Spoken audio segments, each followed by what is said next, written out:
Brian Palavar on far here with Ian Sharman, Nick Clark after the Wasatch Front 100. You guys have had a long summer. Yeah. 10 weeks, they've just completely destroyed my body. But I'm glad it's over. Very, very glad it's over. So, you ended your 10-week stint before he did. I did, yeah. Like, what was it, 40 minutes or something? Yeah, about that. About that. So I held the record for the 4 races that make up the Grand Slam. So, 40 minutes. So that was cool. But no, I was very excited to come back to Wasatch and win. So that definitely made it all worthwhile. It is your second win here. Yeah, my second win, yeah. It's really cool to see you guys. You've placed well all 4 summer, Western States, Vermont, Leadville, Wasatch. You guys all had good runs at each of them. But these last 2, you guys have gone 1-2. And then switched it around, yeah. And switched around. You won Leadville, you won Wasatch. Yeah. But I think by about the same margin as well. Exactly the same margin. Yeah. To the minute, yeah. Would you guys have predicted that to happen? I'd have predicted he'd probably beat me here. But I mean, in terms of overall this summer, like you guys coming to win in the last 2 races? Not Leadville. I mean, you don't expect to do 200s and then turn up to a race with at least 2 or 3 fast guys and beat them. Yeah. But we both ran really well, though. I mean, we had good days and didn't feel as bad as we had at the previous one at Vermont. So we were able to knock out a good time. Yeah. I mean, I think the fields obviously at Leadville and Wasatch are not as deep as, say, Western States. Vermont probably falls into that category too. But yeah, it's interesting, as you go through the summer series, you get stronger, and we both had good runs. There's definitely elements today where I felt like I got stronger at certain things. Definitely, the climbing, for example, even though it's power hiking. The first big 5,000 foot or so climb, I felt like the other 3 races had all helped. Mm-hmm. And then a bit after that, they didn't help because they also made me tired. And you, did you find, what aspects do you think you've got stronger with over the summer? Well, my legs actually. My legs didn't feel bad on the downhill. No. That's even 26,000 feet of it. My legs were good all day. So I didn't have much power going uphill, but going downhill, that was great. I think the mental game gets, you just become accustomed to hurting and knowing that eventually it's going to be over if you keep moving forward. So I think on the mental side of things, definitely you get stronger as the series goes on.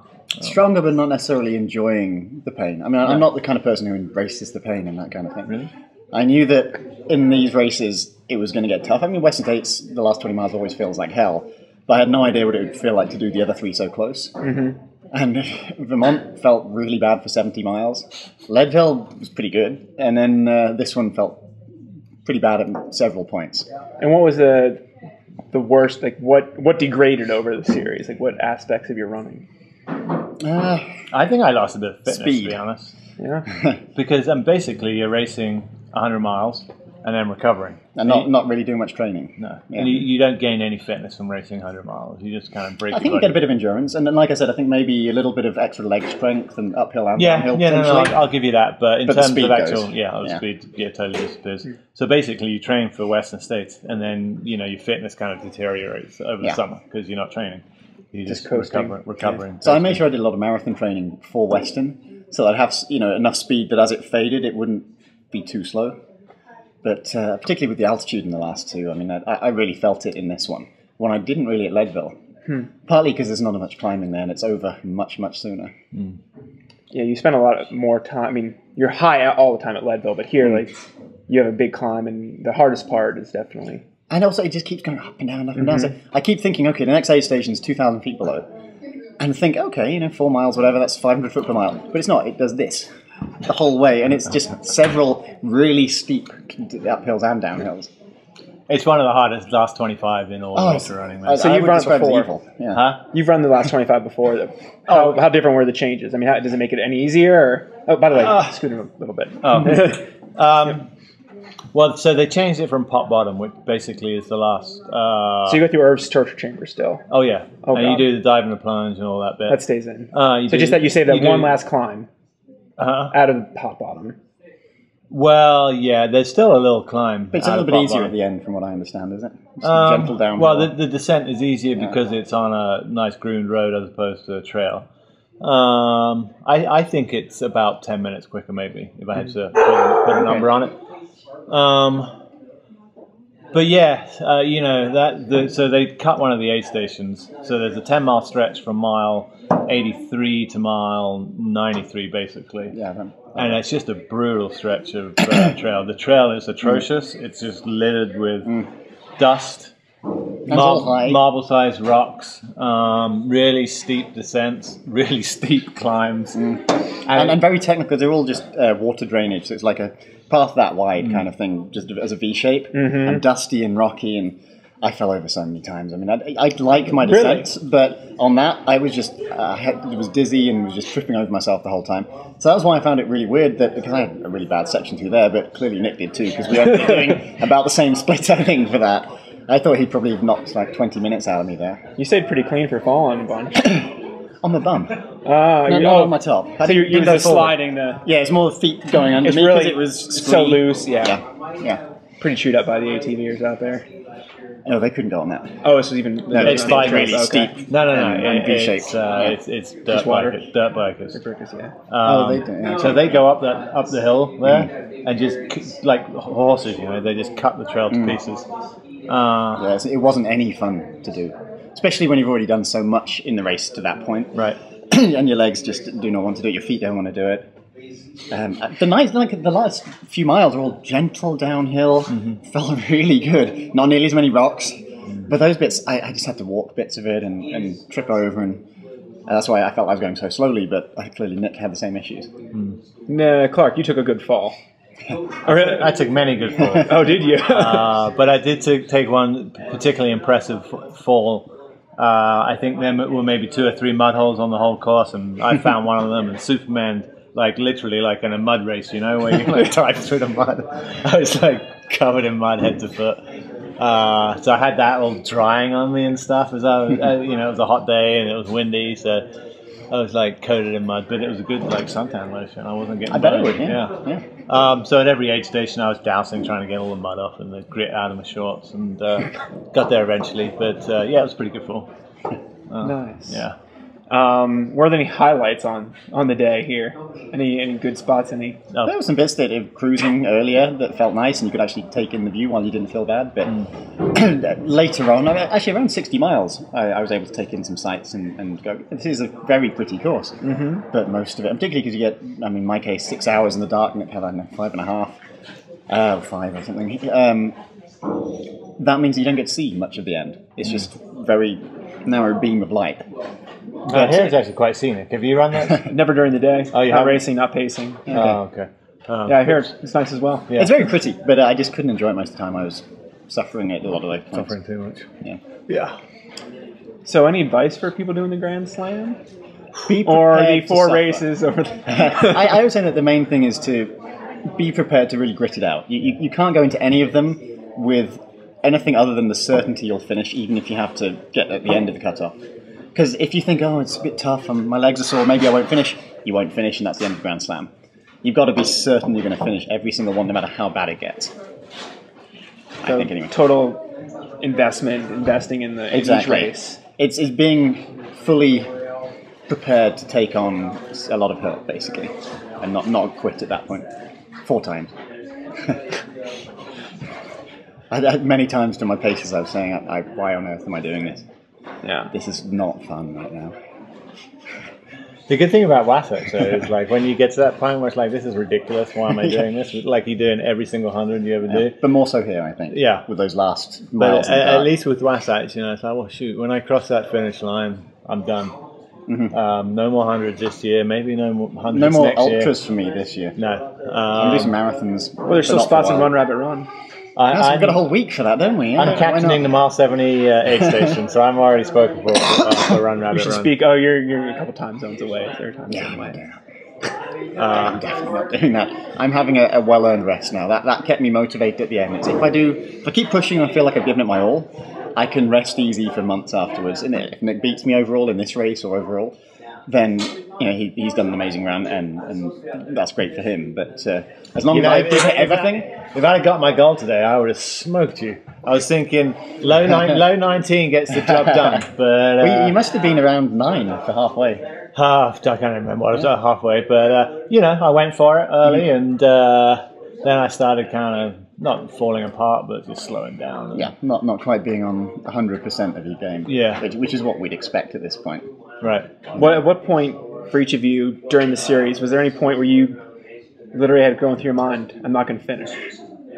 No, because the cutoffs are long enough that even if it gets really tough halfway, you can walk it in. From, the speeds we were doing, we could easily walk it in. But I was prepared to do that. Here I was prepared to do 36 hours. The idea terrifies me, but if it was the difference between not finishing Grand Slam and finishing it, I was going to do that. And if that meant he won by 16 hours, great, bet for him. But I was not going to be a DNF in the Grand Slam.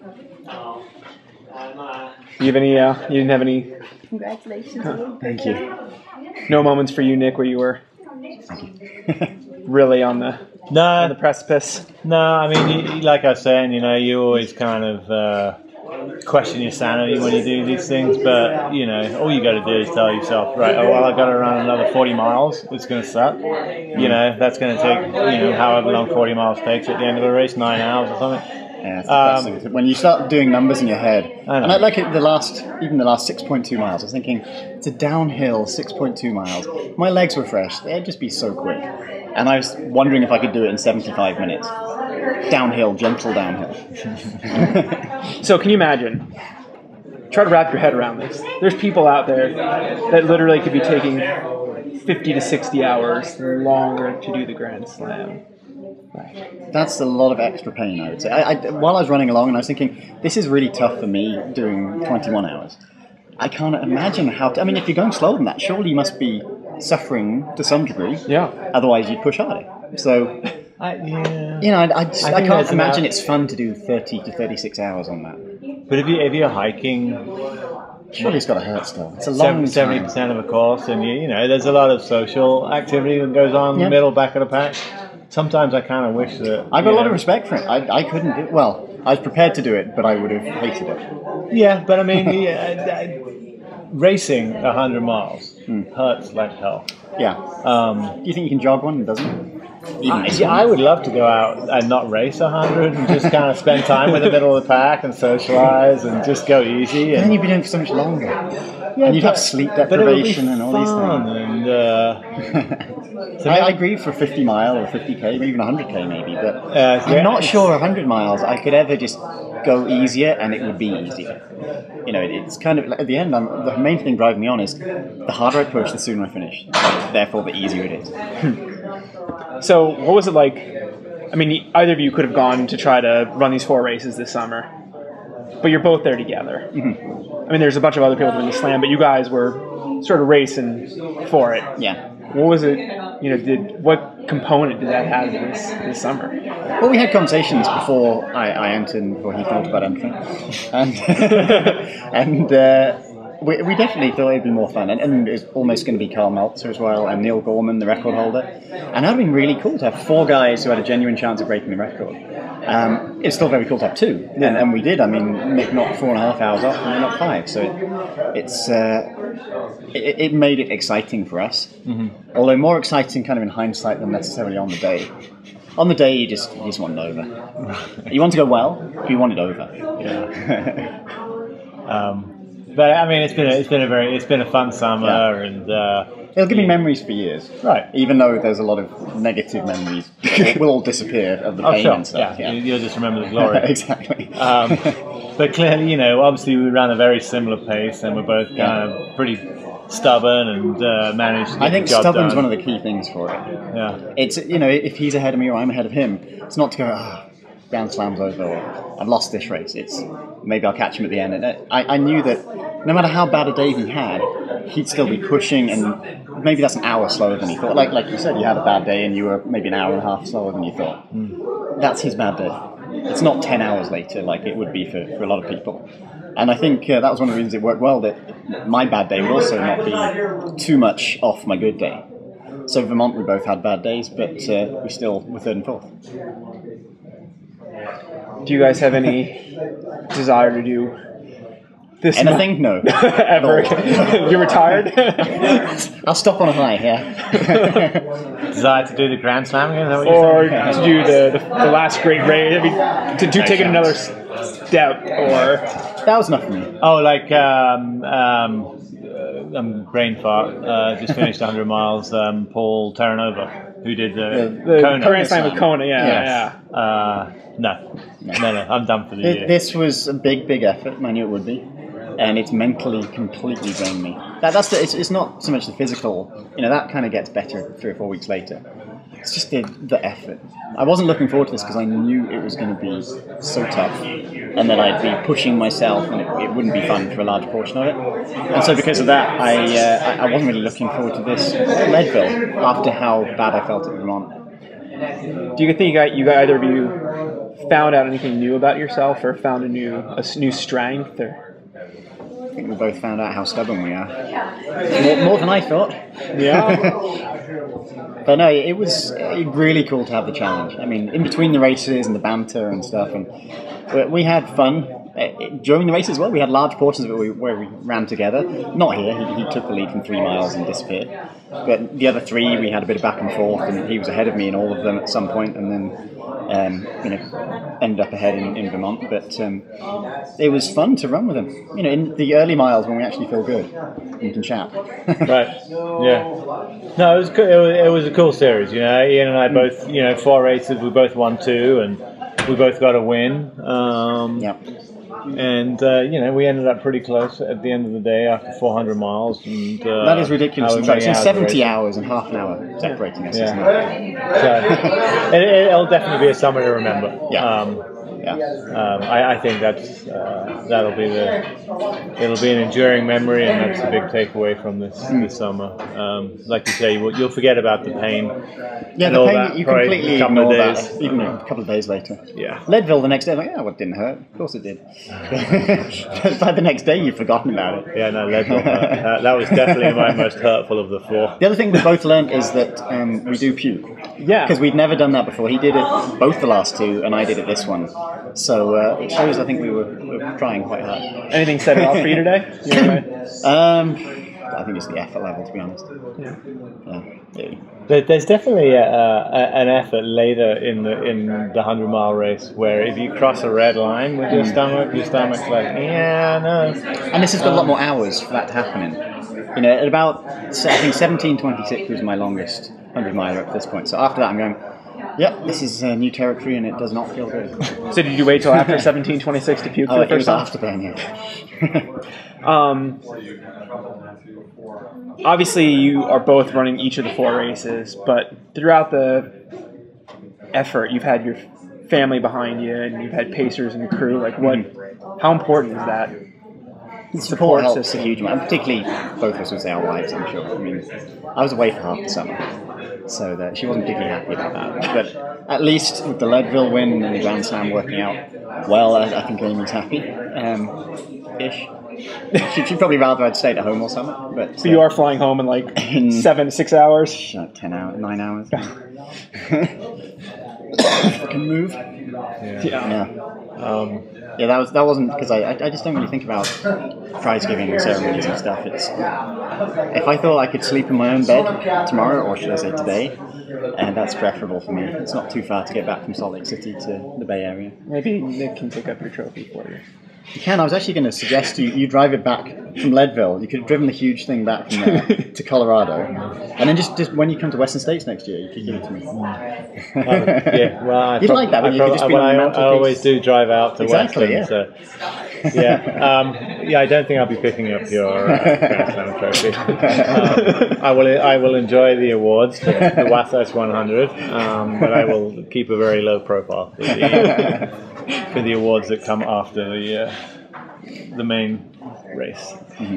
That was another incentive for me. If I finished over 30 hours, I'd have to rebook my flight. So I was thinking if I finished. Did you have your phone with you to do that? Did I have one? Your phone to do that? No, I just had to buy a new plane. Oh. But no, I basically thought if it took me more than 30, I'd be more worried about that than paying for a flight. Nick, it was a bit revealing a minute ago that you weren't just talking about not racing this year, but not running 100 next year. Is that somewhat serious, or I mean, it's in the moment, obviously, but is it something that's crossed your mind before today? You know, I mean, I guess I do enjoy running hundreds, or there's something about them that keeps me coming back. I've run a whole bunch now. I don't know, maybe, I'll be 40 next year, and Masters record. well, I'm thinking about maybe doing some marathon training and running, and maybe try and post a fast time in my in the Masters category there. But we both started at Western States the same year, 2010, so we've had 4 in a row. So I was kind of liking that little thing we had going every year that he generally beats me. I think there's probably a good chance that I'll toe the line at Western States. But outside of that, I think probably maybe just do some more kind of adventure type stuff, not races, but just getting out and doing some cool stuff in the mountains. And, you know, it's been a very busy summer with all the racing this year. And, of course, you know, I got 2 kids and a wife. So I think they would appreciate it if I didn't kind of race quite so much. So maybe tag all the 10,000-foot peaks in your county, or what's your... all the ranked peaks. All the ranked peaks, okay. Definition of a ranked peak being anything 300 feet or more above the saddle. Yeah, so I've got 155 still to get. I have 100. So that, you know, I'll do some of those with my son and maybe my daughter if she, I don't know, she'll be 3 next year. Maybe she'll be up for a bit of that. So that's a fun project. And actually, that's the next 2 months. I'm not going to do any running, but I am going to do some peak bagging. And that typically is a lot of bushwhacking, so it's hiking. Did you do that like as a kid growing up in the UK, or is that? I mean, it seems like typically like I think of the Fells, and I grew up in Cheltenham. Not many hills. I grew up in Kent, and yeah, it's a pretty small country, relatively speaking. Yeah, I mean we have rolling hills, but not really. I think we got finished third place. I think. Yeah, third place. Got 5 minutes yet. But yeah, no real peaks. You have to go up north for the good peaks in England. Or to Wales. And you, I mean, yeah. do you have any, I mean, obviously you're not racing this year. Looking forward. I'm not thinking of any more ultras this year, but I do want to do some half marathons and marathons. And then next year have a kind of flatter year. So Rocky Raccoon, Spartathlon, stuff like that. Push the speed. Comrades again. And yeah, just trying to get quicker. Because I feel like at the moment I'm really missing some speed. Because there's just been so much slower running and hiking and stuff. And you know, just before Leadville, I tried to run 1 mile fast, and I'm not even going to tell you the time. It was very embarrassing. It's quite a lot slower than my marathon pace, and that was 1 mile. So that didn't exactly feel very good for me. So I'd like to get, you know, see if I can get quicker, take my marathon time down. Cool. Congratulations to both of you on a great summer. Yeah. Congrats on your win. Ian, congratulations on your win. It's been a fun summer. And your win today. Huh? And your win today. Oh yeah, thank you. Thoroughly deserved. You know what we should do? We should do one of those stage races because we're obviously very similar. I think we would be good at that. Yeah. I think you guys should do that too. But he's not doing any races anymore. Oh, that's right. Well, if it's local, like you know, up in Clontarf, you guys would make a pretty good team. Make a pretty swing that, and the kids could camp for a week. At some point, maybe, yeah. And one bonus question for you guys: something you've learned about the other over the course of this summer. Ian is a very, very consistent 100-miler. I already knew that about him. So honestly, right? I didn't really think I had a chance of taking 69 minutes out of him today. I was getting reports, I think, at some stage. It went up to about 40-something, yeah. I was like, damn, I might just do this. But then I kind of slowed down and fell apart a bit. So, yeah, no. Very nice of you. Ian, yeah, no, you know, great runner. A lot of respect for how consistent and. I think, yeah, we had a lot of respect for each other through the whole thing. I mean, we've had a lot of banter, obviously, but it's just fun to have someone... We were so evenly matched over it that, you know, Nick was definitely better at really steep stuff like this, but not by enough that it outweighed the other 3 as well. And, yeah, I thought that was kind of cool to have something that was very uncertain. I mean, coming into this, the 69-minute lead I had, I wasn't confident that was enough. You know, one bad patch can lose that, so... he took 36 out of it, so it was pretty close. Yeah. Nice. Wow. But we're not doing that again. No way.